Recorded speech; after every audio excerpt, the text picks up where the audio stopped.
Aujourd'hui, il y a des nouvelles importantes en provenance d'Ukraine. Ici, la Russie bombarde sans relâche le réseau énergétique ukrainien dans le but de l'effondrer complètement et de plonger le pays dans l'obscurité. Cependant, ces opérations de frappe massive ont désormais officiellement échoué, des analystes russes tirant la sonnette d'alarme en affirmant que la dernière chance de paralyser l'armée ukrainienne a été perdue à jamais. Selon Detec, les forces russes ont frappé les installations énergétiques ukrainiennes plus de 220 fois, dans ce qui devait être une campagne décisive pour faire s'effondrer le réseau pendant l'hiver le plus rude de la guerre. Au plus bas, la disponibilité de l'électricité est tombée à seulement 23%, poussant le système centralisé au bord de l'effondrement. Pourtant, en 2 semaines après les dernières frappes de grande ampleur, l'Ukraine a restauré plus de la moitié de sa capacité de production endommagée, faisant passer la disponibilité de 23 à 73% au 24 février. Au lieu de s'effondrer, le réseau s'est redressé, laissant Kiev avec 95% des habitants approvisionnés et marquant l'échec de ce qui semblait être la dernière opportunité de la Russie de briser le système électrique ukrainien.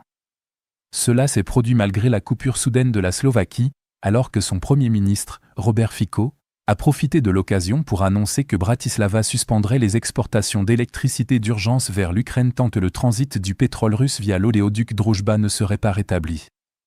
Fico pensait qu'au milieu des attaques russes soutenues contre les infrastructures énergétiques ukrainiennes, les approvisionnements en électricité de la Slovaquie constitueraient un levier critique, lui permettant de faire pression sur Kiev.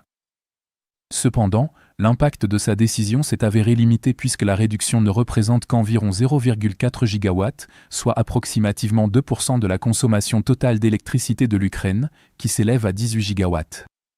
Malgré toutes les attaques, la disponibilité nationale d'électricité a continué d'augmenter, passant de 23% à plus de 73%, et ce malgré la restriction des exportations d'électricité de la Slovaquie, montrant ainsi à quel point la tentative de chantage de Fico s'est révélée insignifiante. Alors que la situation était critique il y a quelques semaines, l'Ukraine a commencé à augmenter significativement ses importations d'électricité, atteignant jusqu'à 900 MW en janvier, ce qui a facilité le rebond rapide. En s'appuyant sur l'approvisionnement extérieur, Naftogaz, la plus grande compagnie nationale de pétrole et de gaz d'Ukraine, n'a plus besoin que de maintenir les interconnexions du réseau au lieu de produire la totalité du volume requis sur le territoire national. L'électricité importée couvre désormais plus de la moitié des besoins des entreprises du groupe Naftogaz, ce qui libère une part importante de la capacité de production domestique pour les consommateurs résidentiels, contribuant ainsi à réduire la durée des coupures et à stabiliser l'approvisionnement. Désormais, la Russie a effectivement perdu sa chance de paralyser le système électrique ukrainien par des frappes de grande ampleur. En déployant des moyens de production portables, l'Ukraine passe d'un modèle très centralisé et vulnérable à une architecture de réseau distribué, bien plus résiliente. Contrairement aux grandes centrales électriques, qui sont concentrées, les actifs décentralisés sont répartis géographiquement et modulaires. Cela les rend nettement plus difficiles à neutraliser par des attaques et bien plus compliquées à perturber, ce qui protégera l'Ukraine contre de futures coupures de courant. On estime que 5 à 6 gigawatts de capacité de production portable et distribuée sont en cours de déploiement, incluant des turbines à gaz de petite taille, des unités de cogénération à piston à gaz, ainsi que des énergies renouvelables comme les systèmes solaires photovoltaïques sur les toits, les installations éoliennes et le stockage par batterie pour répondre à la demande à tout moment. En 2024, 835 MW d'installations décentralisées ont été raccordées au réseau, avec un financement déjà assuré pour 430 MW supplémentaires.